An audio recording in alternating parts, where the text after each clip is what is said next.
Welcome to the Teaching Bites podcast. Here are your hosts, Fred and Sharon Jaravada. Hi, everyone. Welcome to the Teaching Bites show where we connect you with people and ideas to take your teaching to the next level. We're your host, she's Sharon. And he's Fred. Hey, guys. Welcome back.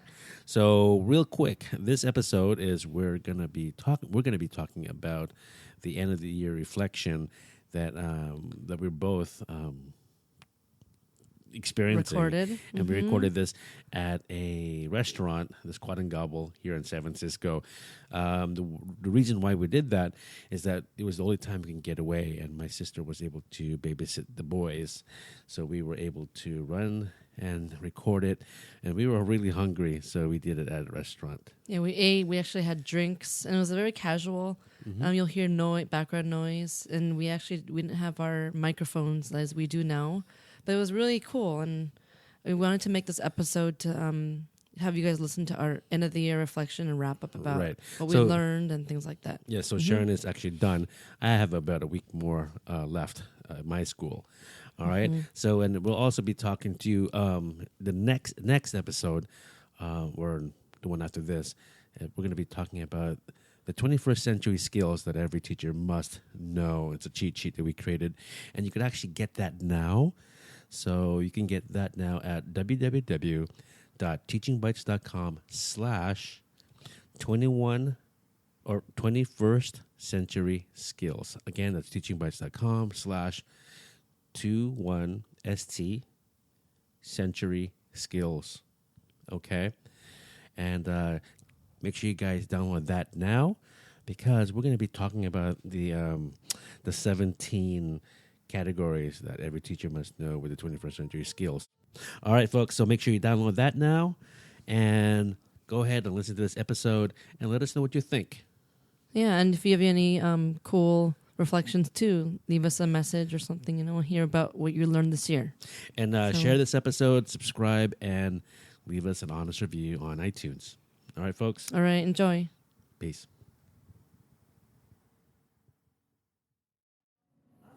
Hey, Sharon. Hey, Fred, what's up? All right, so you are done with school for the year. Yes, I am done, and you are not done. Yep. Yep, that's mine. Thank you. Thank you. You're all set, right? Yep, thank you. All right. So anyway, I was saying that you are not done. No, And I not am done. You're done with school, yes. All right, guys, so we are here at the Squat and Gobble, and we are getting some time away from the kids. My sister is taking care of the kids right now, so we thank her. Thank you. We needed to get out of the house a little bit and actually record some episodes. Yeah, we haven't recorded in a long time together, and it's a great opportunity to have some food, have a drink. Cheers.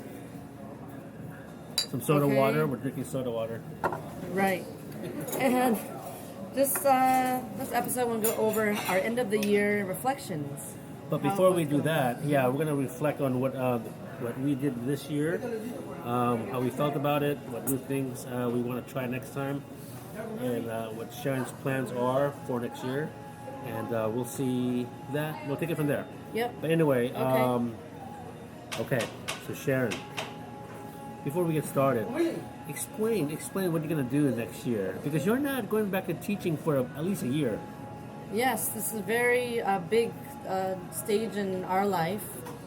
I've been teaching for about 16 years and taking a break from the classroom, work on our teaching bites. So I'm going to be taking care of interviewing people on podcasts, creating content, creating courses, and just getting deep into this for you guys. To serve you guys, yes. For you guys. So very excited about it.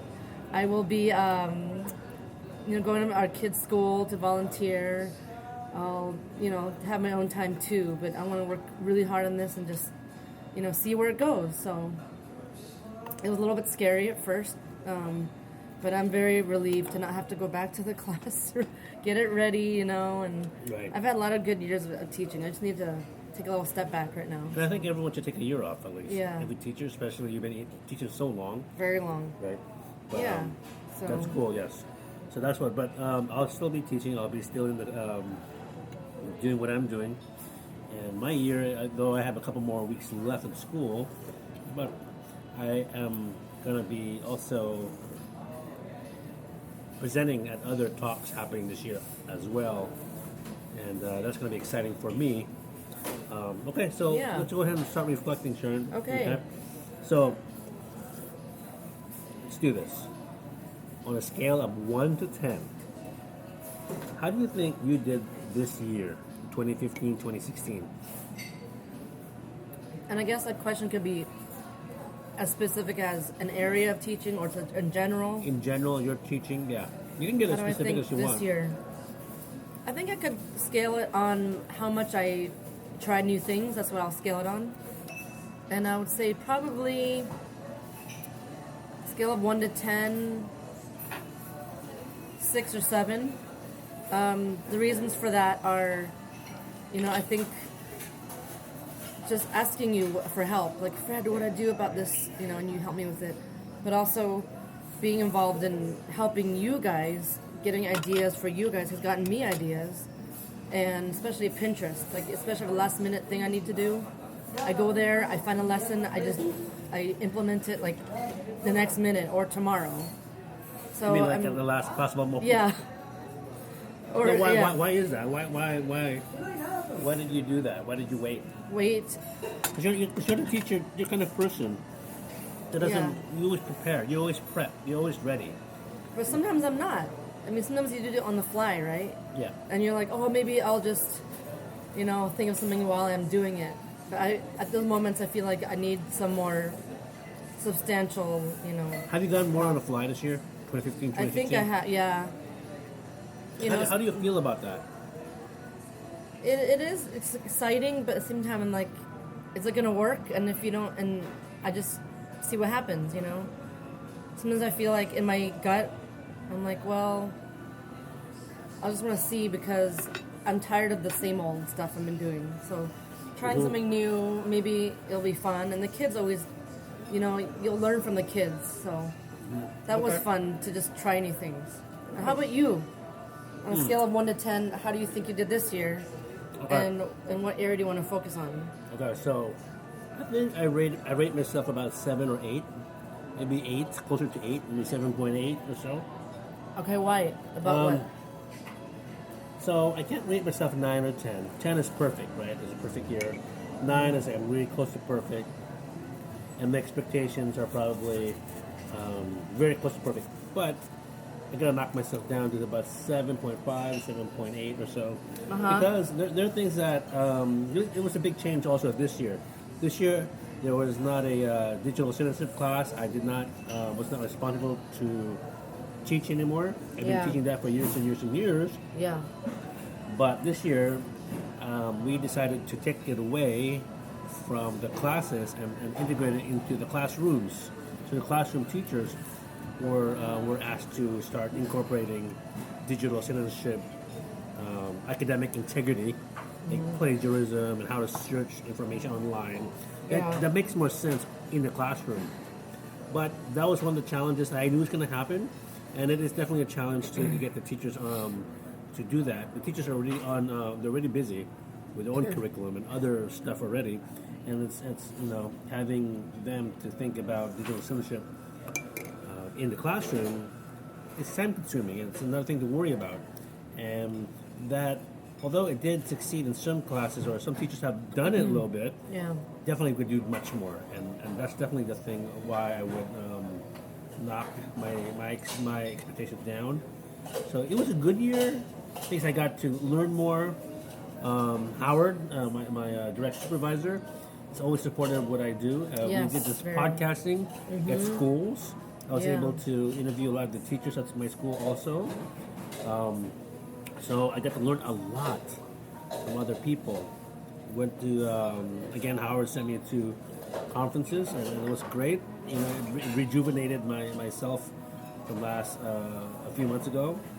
And I have a really positive outlook again in doing all this. And really comes down to it that Howard supported me. empowered me to connect with other people, and that really, I mean, if that digital citizenship thing didn't happen, it would probably push up to 8.5. Yeah. So what I'm going to do next year, I'm going to make sure that I'm going to work closer with the teachers to get this digital citizenship, or we want to say academic integrity in the classroom. So they need more support then. More support. Yeah, and I gotta- definitely think so. Right. And maybe take a one-off shot, or like maybe there are plans. We're trying to figure that out. Maybe a once-a-week thing for the 6th, 7th, 8th grade, 5, 6, 7, 8th grade, because they need it. The kids need it. You know, technology moves so fast, and they have so many tools, and we want to try to keep it and distill it into the core principles of being an upstanding person. Right. So since you just said that you're not teaching digital citizenship any longer, so the time that you used to do that, now what is used to do what now? What substituted it? The podcasting. Okay, good. Yeah. And you were able to reach so many kids with that? Yeah, well, I connected with teachers, and a lot of teachers got interested when I started saying that I was doing podcasts, that me and you, that we have the Teaching Bites podcast, and I wanted to start doing it in classrooms. A few teachers wanted to do it, so we got the science teachers, our Eco Council, they wanted to do it too. The foreign language classes, they wanted to do it too, so it was great. So that took that kind of, I was excited. That was my expertise per se. But you know, we got the equipment and it was great. The kids loved it. They loved the NPR style of hearing themselves with the headphones and clear, great audio.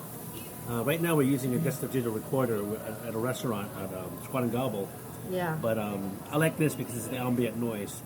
The kids are doing it the NPR style in a little studio, quiet and so on. But the kids love it because they don't have, again, I think I mentioned this before, a lot of times, the kids don't worry about how they look.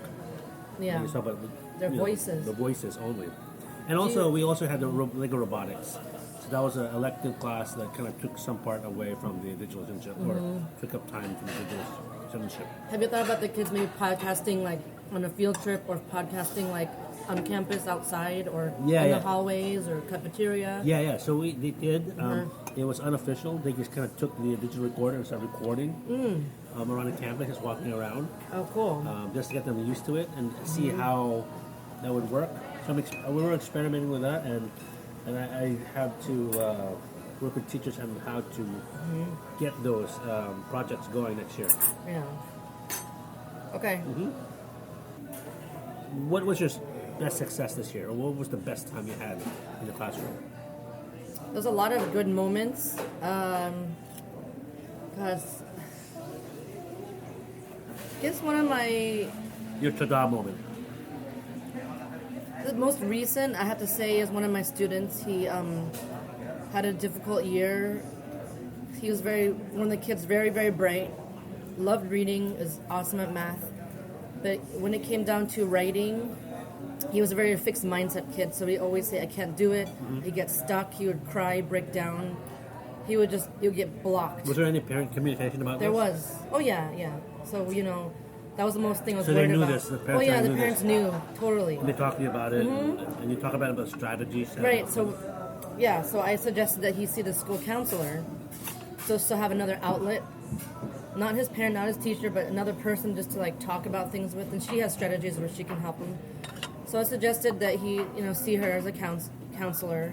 So he ended up going to her like once a week, and then the garden teacher also took him in as a small one-on-one garden session for 10 minutes, 3 times a week, just so he could have one-on-one with an adult and just talk out things and things like that. And I noticed when we first took the SBAC test, for those of you who don't know what SBAC, it's our standardized test we have in public school.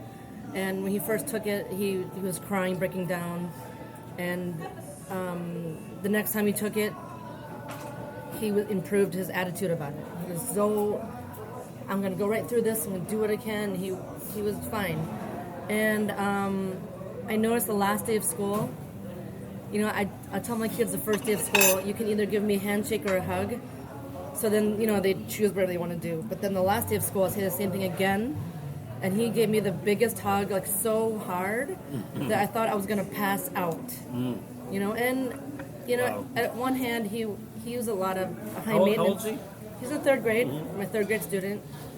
So, a really like 10? difficult kid, but at the same time, 9, 8, 9. 8, yeah. At the same time, you know, I really want him to do well, like in terms of his mindset. So I think that hug really meant something. 'Cause I think he was really. Oh yeah, I did. Yeah. He was, in a sense, without even saying words, like, I really appreciate you, and like, even though I was on his butt all the time about you better, you know, get your mind on it that way. I think he appreciated it. And so then his mom emailed me and said he misses you, really liked you as a teacher, and I was like, wow. So that was it. You cared enough to be honest about. Yeah, and his mom says I appreciate everything you did for him. It was above and beyond, and Yeah. and you know he's so much better now. You know, That's so awesome. I was worried about him. I was worried that he would be one of those kids that's so bright and have so much to offer to the world, but would not use the talents or the genius for something to help other people. So that's one really thing that, I mean, in What one made it? little What made it detail. successful? What really made it successful? You think? I think just having the communication with the parents and that I was honest with him, that I'm referring you to a counselor. I know you're talking to her. I know it's confidential. Oh, to the student. Yeah. Or the parent. Oh, yeah, Both. the student. Both. Okay. But you know, there's confidentiality with the counselor and So the you're student. upfront with the student. Yeah, and I said, I'm telling you, you're going to see this counselor, so that you know you can get help around Did you that have issue. questions about that? About why he's doing that? Not really. I think he was so self-aware that he understood. He's very like one of those kids that just He's actually grew to see himself outside of himself. You know, like I was like, so what made you turn around this year? Because I asked him. It's like I saw other kids' behaviors and I thought I should be better than that because that's kind of how I was. I'm like, very good, you know, because I had some one-on-one time with him. So that was a very big deal. I mean, in one year that turned around. That's sometimes you don't see that. Right. Yeah, you don't see And it. then maybe it happens in 2 years. Sometimes but you don't know. you'll never see it. So That's cool. That's glad. I'm glad Yeah, about that. It's I know. awesome. yeah. So anyway, how about you? What is your most successful part of the year? I think it was really, I was getting down and challenged, and I was really getting burnt out around like October, November. And luckily, I was speaking to Howard, and I wouldn't have Howard on the show too. Yes. And, Awesome. He's the director of innovation and technology in my school, my direct supervisor. And I talked to him, he understood. And when I mentioned that I kind of want to do podcasting in schools, he supported that and got the equipment that I needed. And that really, you know, I got to connect with teachers and students and listen to their stories and become really inspired again. So that was my biggest success. I think Howard's really good at honing in on what you're good at, Yeah. and Yeah.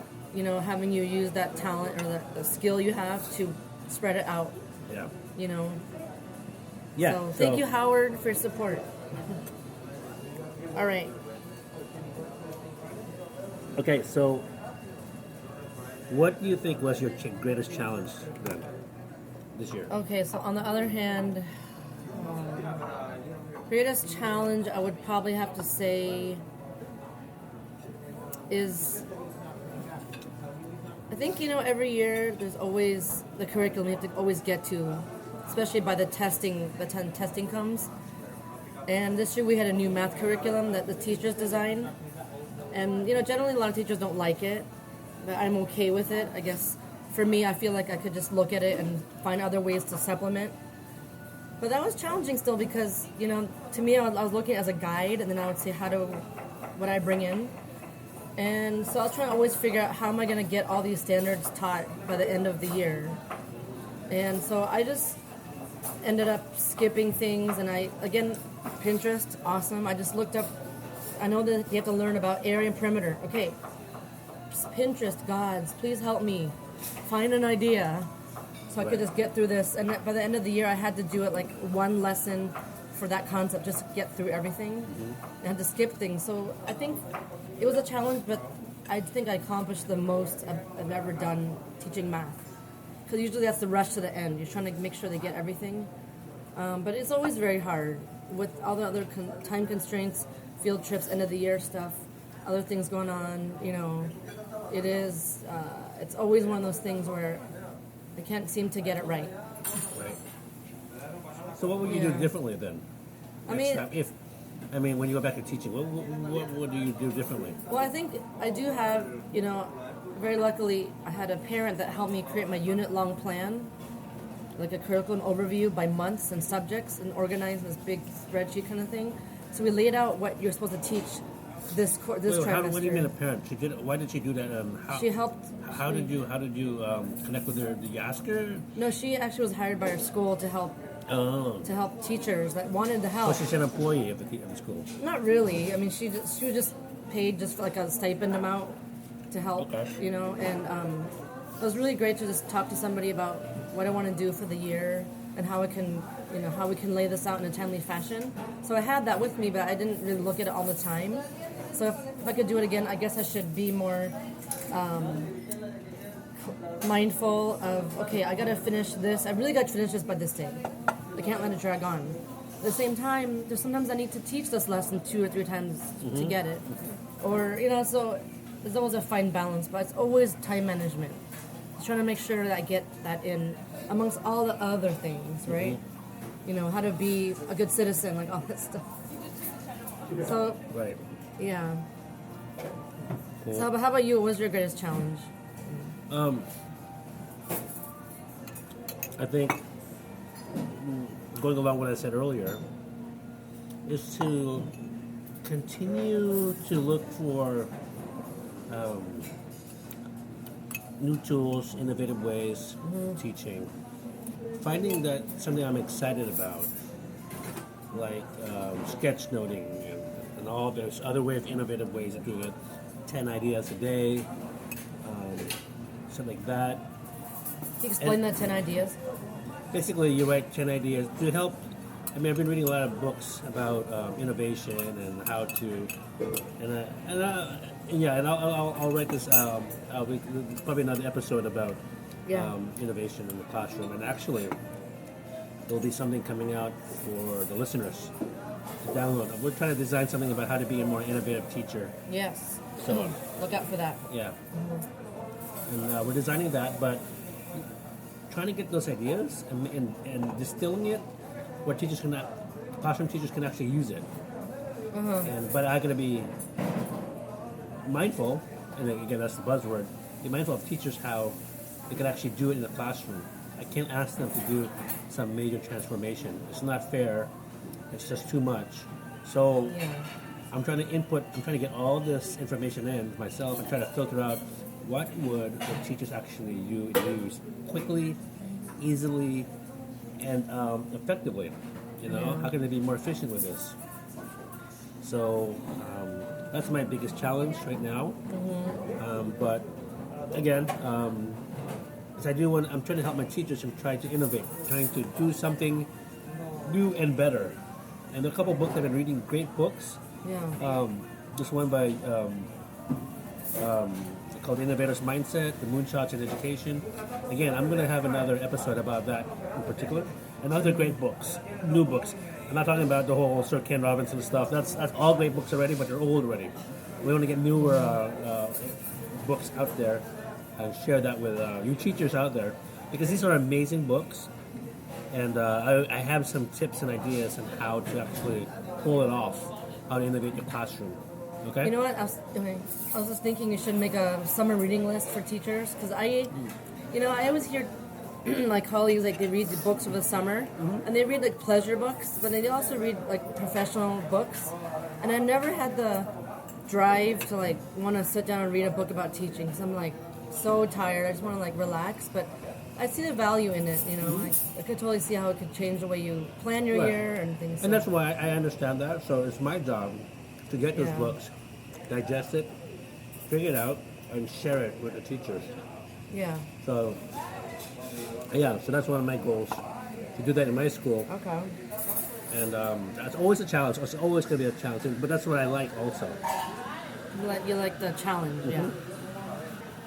All right, so think about next year. What do you think? What are the goals you have for improving your teaching? Experiment more. Yeah. Connect with teachers and test it out with my own classes, like robotics or some kind of podcasting thing. But really to connect with teachers more. It's all about the relationships that comes down to it. Right. And finding out how to get deeper learning. There's another book asking how to ask a more beautiful question. Another great book, and I love that. It's about inquiry based and how to do that, because when you start innovating, you gotta start with the questions.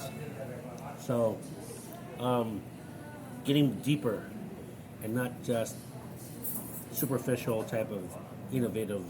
Oh, I'm innovating. I'm not using PowerPoint. I'm using Canva or whatever Prezi. That's not really. It could be innovative in a way, but you gotta go deeper than that. So you mean like the SAMR model, like such a substitution? Yeah, we want to do the R. Which is the. I forgot what it is. Wait, S is substitute, A is augment, M is modify. Is it? I forgot. I'm on summer break, okay?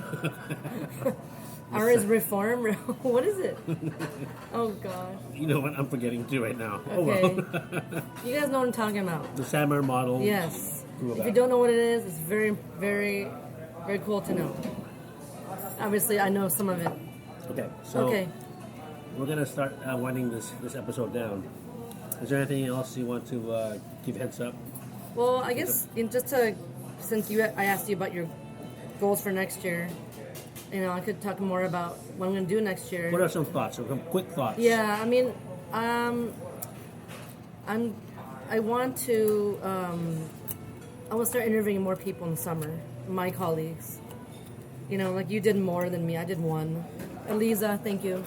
But I do want to visit schools, even if they're not in the district, like other schools, like see what they're doing, get connected, see what teachers need, share more ideas, write more podcasts, the stuff to like help you guys, and yeah, just something that's really cool. Like I really feel like I can do something to help. Right. That's good. That's what our podcast is about. We appreciate teachers. We appreciate you, the listener, for joining us every time we have a new episode. You guys are awesome. Yeah, thank you. Our podcast is growing a lot. So we're very fortunate and very lucky. And it makes us even want to do more. So we have other things coming out.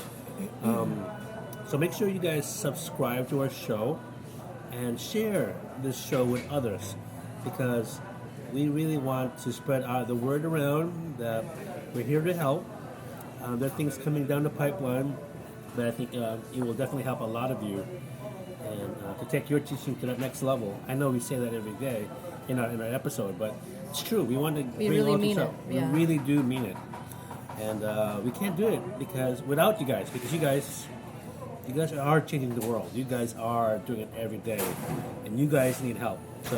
And we're here to help you guys.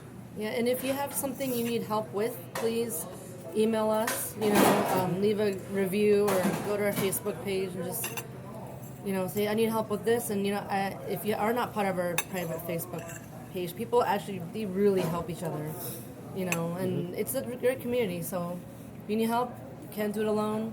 Don't need to reinvent the wheel, come on by. All right. Okay. All right, guys. See you guys next time. Thank you for joining us. Talk to you guys later. Bye. Thank you for listening to the Teaching Bites podcast at www.teachingbites.com.